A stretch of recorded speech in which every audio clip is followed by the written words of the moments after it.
حاضر تھا تو ایک گاڑی والا ڈرائیور مجھے کہنے لگا کہ مولانا میں آپ کو جانتا ہوں، مجھے آپ سے محبت ہے، ایک بات بتاؤں آپ کو؟ میں نے کہا بتاؤ۔ کہنے لگے حضرت عبداللہ ابن عمر کی قبر دیکھنی ہے۔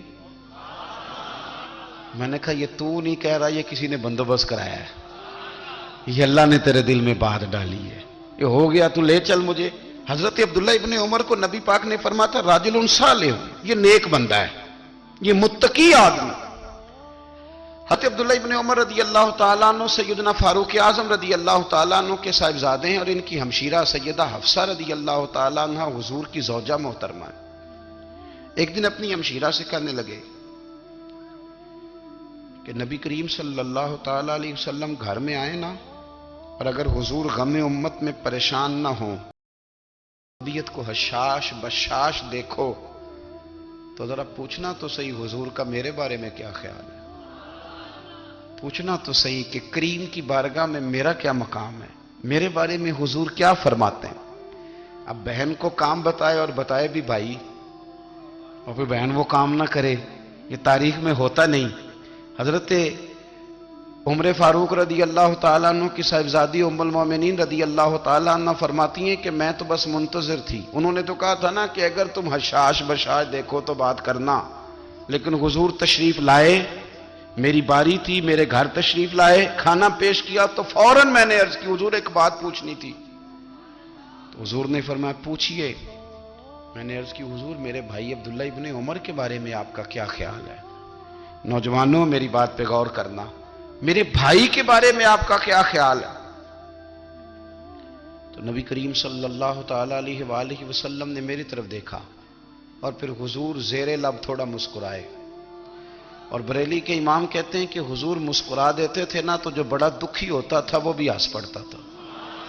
اب سوال پیدا ہوتا تھا کہ پھر تو اس مسکراہٹ کے لیے انتظار کرنا پڑتا ہوگا کئی کئی مہینے کہ حضور مسکرائیں تو رونے والے ہنسیں، تو اعلیٰ حضرت فرماتے نہیں، انتظار نہیں کرنا پڑتا، یہ مسکراتے رہنا تو حضور کی عادت ہے۔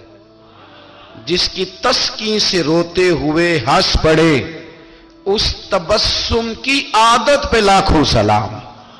یعنی یہ تو عادت ہے حضور کی مسکراتے رہنا، اس کے لیے انتظار نہیں کرنا پڑتا۔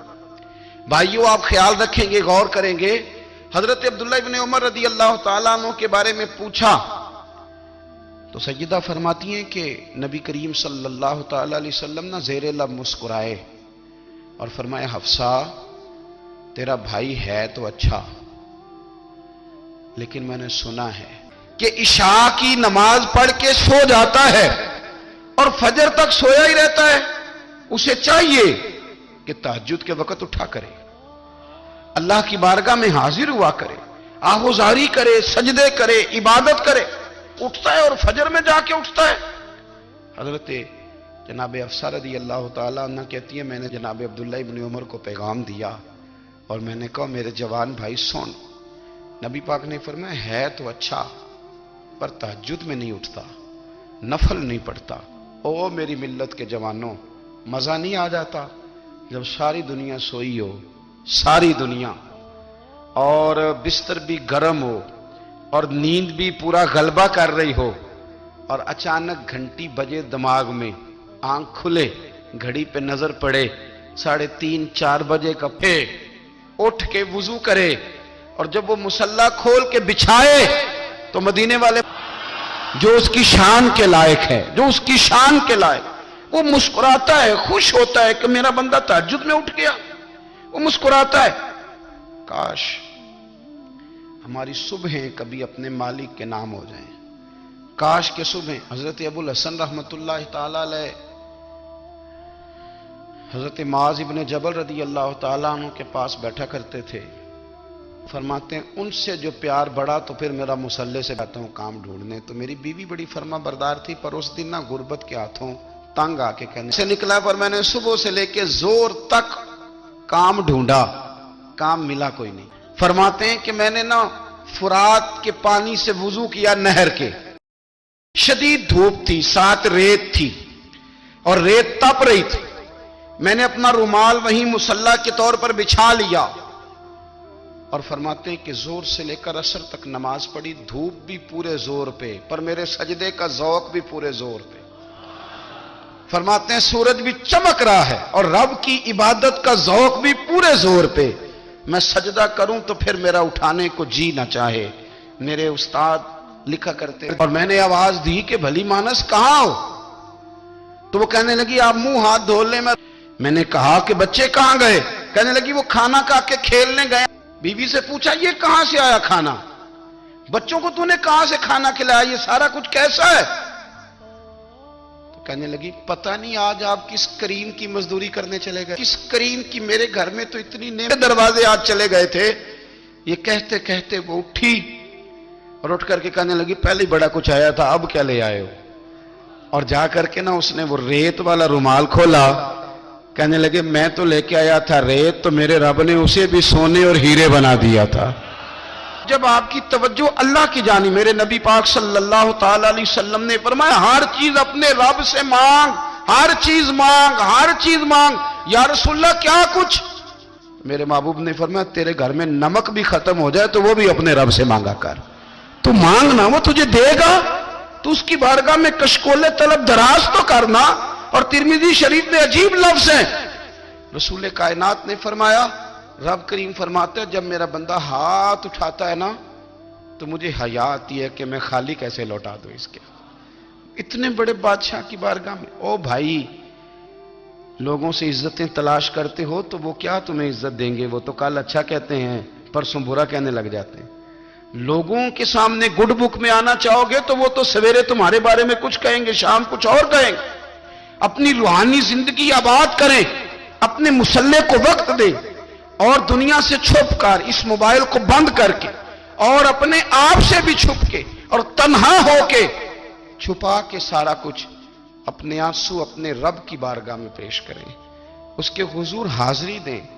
سنو نا ترمذی کی حدیث، اور اسے یاد رکھنا، نبی پاک علیہ السلام نے فرمایا اپنے دکھ لوگوں کے سامنے نہ بیان کرنا، سیٹھوں نوابوں کو نہ بتاتے پھرنا، دنیا داروں کے سامنے جا کے نہ رونا کہ میں تکلیف میں ہوں۔ فرمایا اگر دنیا داروں کو دکھ بتاؤ گے رب تمہیں کبھی غنی نہیں کرے گا، اور لوگ ہیں کہ الٹا مذاق اڑائیں گے۔ آپ کی جس سے بڑی پکی یاری ہے نا، پکی، وہ تب تک پکی ہے جب تک آپ نے 50,000 مانگا نہیں، اور جس وقت آپ نے کہہ دیا کہ میں مجبور ہوں میری مدد کر تو پھر ختم ہو گئی دوستی۔ لوگوں کی تعلقات آپ کے ساتھ تب تک ہیں جب تک آپ ان سے کوئی ضرورت وابستہ نہیں کرتے۔ کریم محبوب فرمانے لگے بندوں کے سامنے دکھ نہ بیان کرنا، اللہ تجھے کبھی غنی نہیں کرے گا۔ تو اپنے دکھ اپنے رب کو بتا، تو دعائیں مانگ، تو اس کی بارگاہ میں حاضر ہو، تو اس کے حضور عرض کر۔ فرمایا اپنے دکھ اپنے رب کو بتا، وہ جلدی کرے یا دیر سے کرے تجھے ساری دنیا سے بے نیاز کر دے گا، تجھے کسی کا محتاج نہیں رہنے دے گا۔ اپنے مسلح کو، اپنی دعاؤں، ایک بزرگ فرماتے ہیں میں نے دعا مانگنے کا طریقہ اپنی بیوی سے سیکھا۔ دعا مانگنے کا طریقہ اپنی، سیکھنے والے تو اپنے بچوں سے بھی سیکھ لیتے ہیں، سیکھنے والے تو ہر ایک سے سیکھتے ہیں۔ وہ کہتے ہیں میں نے دعا مانگنے کا سلیقہ اپنی بیوی سے سیکھا ہے۔ حضرت وہ کس طرح؟ فرمانے لگے میری بیوی نے نا مجھے کوئی کام بتایا، کچھ پیسوں کی ضرورت کے لیے کہا، تو میں نے اسے کہا کہ بھئی ابھی میرے پاس نہیں ہے، کچھ دنوں میں آتے ہیں تو میں دے دوں گا۔ عورتوں کی عادت ہوتی ہے وہ بار بار یاد کراتی ہیں، 2-4 دنوں کے بعد پھر اس نے کہا حضرت وہ میں نے کہا تھا کچھ پیسے، میں نے اسے کہا کہ ابھی میرے پاس نہیں ہے، کچھ دنوں میں ملتے ہیں تو میں تمہیں دے دوں گا۔ اس نے کچھ دنوں کے بعد پھر کہا حضور وہ میں نے کچھ پیسے کہے تھے۔ فرماتے میں نے ڈانٹ دیا، میں نے کہا کہ کیا تو روز مجھے شرمندہ کرتی ہے، کہا نا میرے پاس نہیں ہے، ہوں گے تو دے دوں گا، تو روز یاد کراتی ہے۔ فرماتے ہیں اس نے پہلے تو میری ڈانٹ کو سہا، پھر میرے سخت جملوں نے اس کی آنکھوں میں آنسو پیدا کر دیے، پھر اس نے اپنے آنچل میں اپنے اس دکھ کو سمیٹا، اور پھر اس نے ایک جملہ کہا تو میں رو پڑا، اور مجھے اپنے رب سے مانگنے کا طریقہ آ گیا۔ مجھے کہنے لگی حضرت جی آپ نے ڈانٹ دیا میں نے سہ لیا، پر آپ ہی میرے شوہر ہیں، بتائیں نا آپ سے نہ کہوں تو میں کس سے جا کے کہوں۔ فرماتے ہیں میں رو پڑا، اور میں کھل کے رویا، اور میں تڑپ کے رویا، اور پھر میری سسکیاں بند گئیں۔ تو مجھے کہنے لگی آپ کو کیا ہوا؟ میں نے کہا مجھے بھی دعا مانگنی آ گئی ہے، جب میں اسے کہوں گا نا اللہ تو ہی میرا رب ہے، میں تجھ سے نہ کہوں تو میں کس سے جا کے کہوں۔ میں کیوں کسی بندے سے سوال کروں, میں کیوں کسی دنیا دار سے کہوں, میں تیرے بندوں کا, نیک بندوں کا وسیلہ لے کے, تیرے محبوب کی غلامی لے کے تیری بارگاہ میں آیا. تجھ سے نہ مانگوں تو کس سے مانگوں. سمجھ آ گئی ہے, جب میں اس رنگ میں مانگوں گا تو پھر رب میرے اوپر بڑا ہی فضل فرمائے گا, وہ میرے اوپر بڑی رحمت کرے گا, وہ میرے لیے آسانیاں کرے. عزیز دوستو, ہم اس طرح کرنے لگ گئے ہیں کہ ہم نے نا اپنے تعلقات پر اعتماد کرنا شروع کر دیا ہے. میرے تعلقات بہت ہیں. ہم نے اپنی دولت پر اعتماد کرنا شروع کر دیا ہے. میرے پاس دولت بہت ہے. ہم نے اپنے علم پر, اپنی شہرت پر اعتماد کرنا شروع کر دیا ہے کہ میرے پاس فلاں چیز بہت ہے. یاد رکھنا, جب بے نیاز اپنی صفت بے نیازی دکھاتا ہے تو بڑی بڑی دولتوں والے مجبور نظر آتے ہیں. بھائیو, جب انسان کا رشتہ اپنے مالک کے ساتھ ہوتا ہے پھر تو غم بھی کچھ نہیں کہتے, پریشانیاں بھی کچھ نہیں کہتی, پھر تو زندگی صبر والی, پھر تو زندگی توکل والی, پھر تو زندگی بھروسے والی. پھر انسان اپنے آپ کو رسوا نہیں کرتا. دنیا داروں سے امیدیں اس کی ختم ہو جاتی, امیدیں اللہ رسول سے لگا لیتا ہے, مضبوط ہو جاتا ہے, مضبوط, طاقتور ہو جاتا ہے, خوددار ہو جاتا ہے, باوقار باعزت ہو جاتا ہے. حضرت بہلول دانا رحمت اللہ علیہ بیٹھے تھے تو ہارون رشید حج کر کے آ رہا تھا. تو رستے میں حضرت شیخ سے ملاقات ہو گئی تو السلام علیکم کے بعد کہنے لگا, حضور کوئی حکم ہو تو بتائیے گا. تو حضرت بہلول دانا فرمانے لگے, تیرا رب کون ہے؟ اس نے کہا اللہ. تو فرمایا میرا کون ہے؟ کہا اللہ. فرمانے لگے تو بڑا ہی بیوقوف ہے, کیا تو یہ سمجھتا ہے کہ رب ہارون رشید کو تو دے گا اور بہلول دانا کو بھول جائے گا؟ تیرا بھی وہی رب ہے, میرا بھی وہی رب ہے. اس نے اگر تجھے دے کے آزمایا ہے تو ہو سکتا ہے مجھے نہ دے کے آزما رہا ہو. جب اس کی حکمت کے تقاضے ہوں گے تو عطا کرے گا اور دے گا. تو جا اپنا کام کر. بھائی, اپنی روحانی زندگی, اپنی عبادات, اپنے وظائف, اپنے روزمرہ کے معاملات, اپنی دعائیں, اپنا استغفار. دیکھو کوئی مشکل کام تو نہیں, 2 رکوع ہیں سورہ واقعہ کے, اگر رات کو پڑھ لی جائے تو. میں کس طرح یہ بات بیان کروں کہ تعویذ بانٹنا آسان ہے اور وظیفہ بتانا مشکل ہے.